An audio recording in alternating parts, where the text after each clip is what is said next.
We're grateful to the choir for their Somos gratos ao coro pela bela música. Following my remarks, they will sing Após as minhas palavras, eles vão cantar Vinde, ó povos, graças dar, e a oração de encerramento será oferecida por Elder Douglas Shumway, dos 70. shall meet again at 2 E vamos nos reunir novamente às 2 horas. Now, my brothers and sisters, Agora, irmãos e irmãs, vou começar tratando de um assunto pessoal. the church belongs O presidente da igreja pertence a toda a igreja. not his own.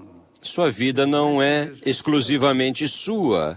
Sua missão é a de servir. Agora, como todos vocês sabem, estou um tanto quanto velho. My 96th Estou birthday em last meu... June. Em junho passado, eu fiz 96 anos de idade. Tenho ouvido de muitas fontes que existe grande especulação quanto à minha saúde. Put the record straight.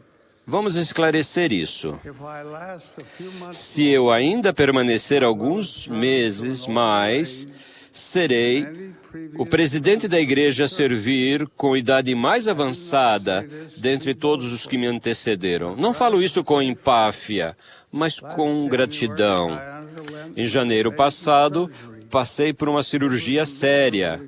Foi uma experiência terrível, particularly for one who never particularmente para alguém que jamais fora internado em um hospital. following this was the Depois disso, a pergunta era se eu deveria continuar ou não o tratamento.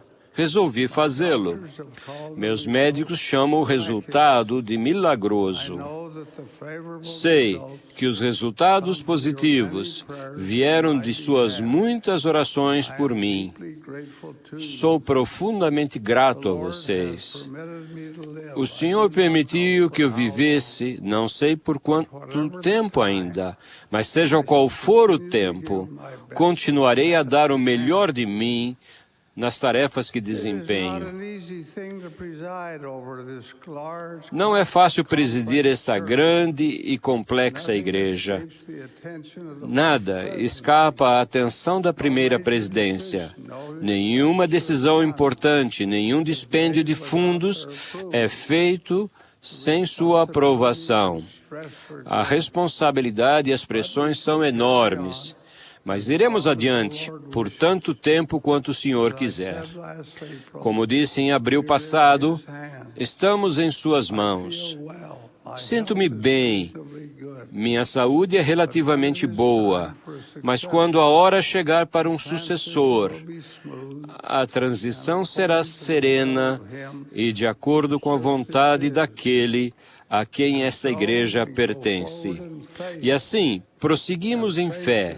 E esse é o tema, fé, sobre o qual quero conversar esta manhã. From the beginning, this Desde o início, esta igreja progride pela fé. strength of the prophet Joseph. A fé foi a força do profeta Joseph. Faith that took him Sou grato pela fé que o levou ao bosque para orar. Sou grato pela fé para traduzir e publicar o livro de Mormon. grateful that he went Sou grato por ele ter procurado o Senhor em uma oração que foi respondida com a concessão do sacerdócio arônico e de Melquisedeque. that in faith he Sou grato porque, pela fé, ele organizou a igreja e colocou-a no curso correto. of his life. Agradeço a ele pelo dom de sua vida, como testemunho da verdade de seu trabalho. So the moving A fé foi também a força motriz por trás de Brigham Young. Reflito com frequência faith he na enorme fé que ele teve a very long para trazer um número imenso de pessoas para povoar este vale do Lago Salgado. area. Ele pouco sabia da área. Seen it except Jamais a havia visto, exceto em visão. suppose he had studied what meager information there was. Ele não sabia quase nada do solo, da água Water. ou do clima. And yet, when he E ainda assim, he said without quando olhou pela primeira vez para o vale, disse sem hesitação: Este é o lugar certo, prossigam. been with each of E o mesmo acontece com cada presidente da igreja. face of terror Em face à terrível oposição, forward with eles seguiram em frente com fé.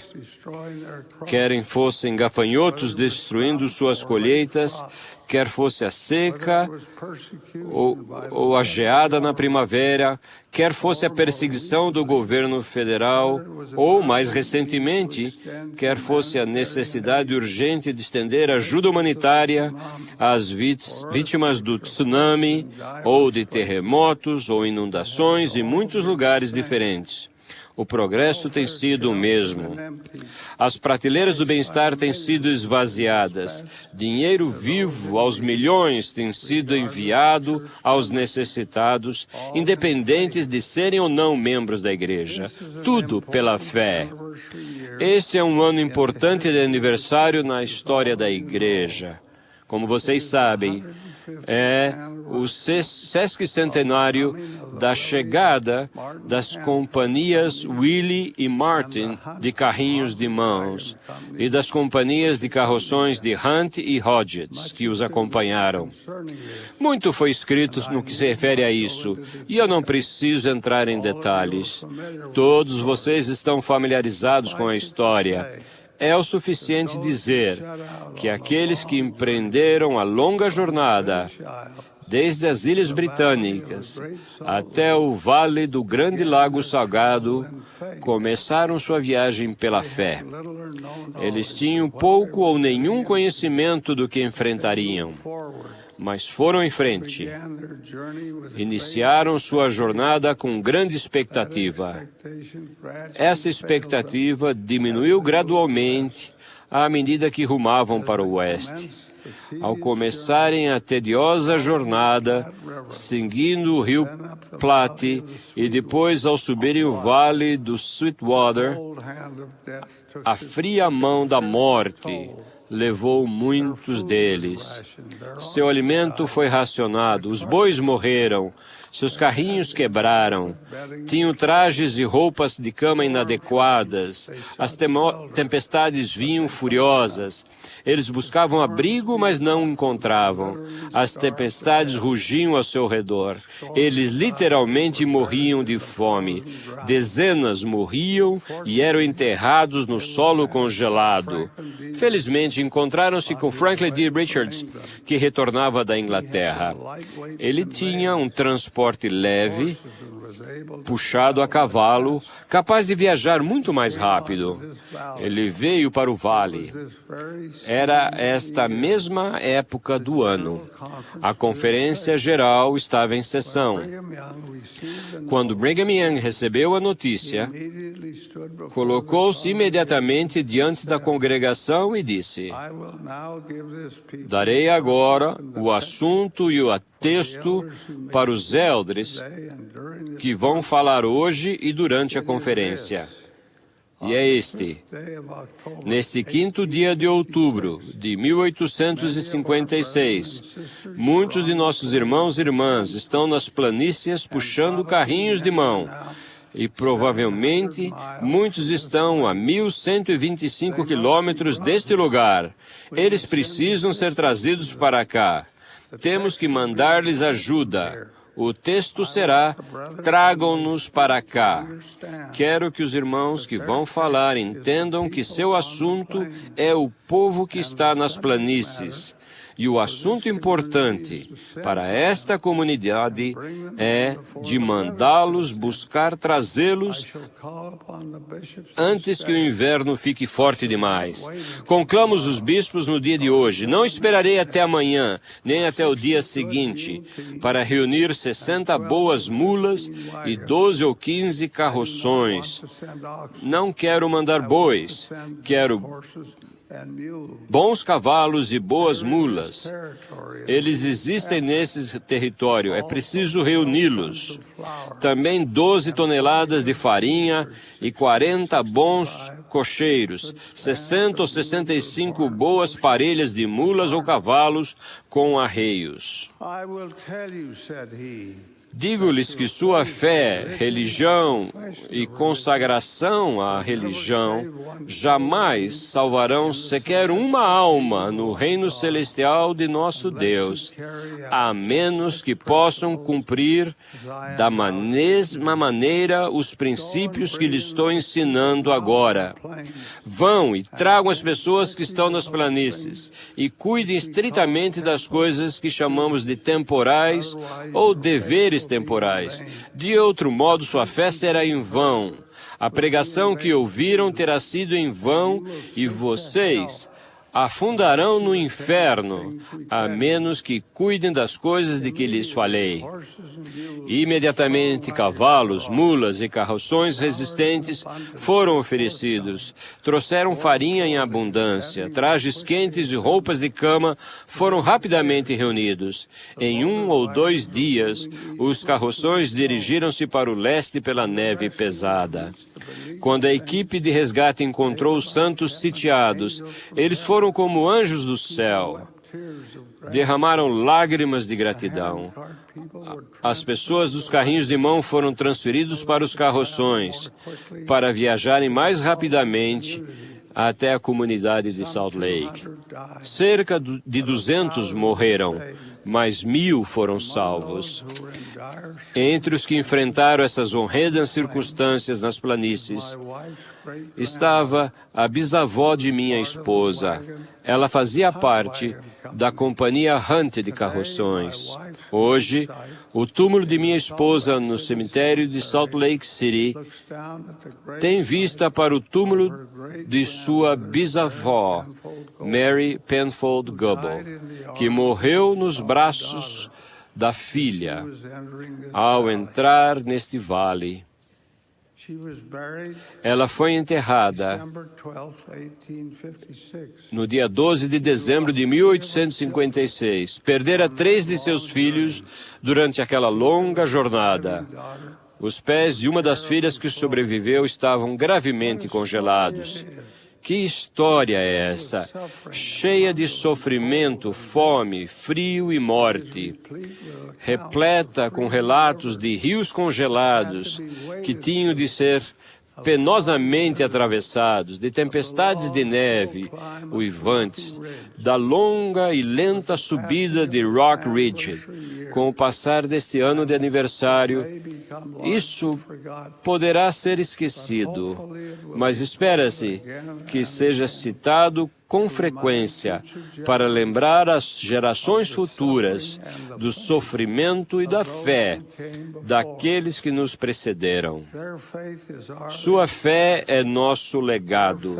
Sua fé é um lembrete para nós do preço que eles pagaram pelo conforto que desfrutamos.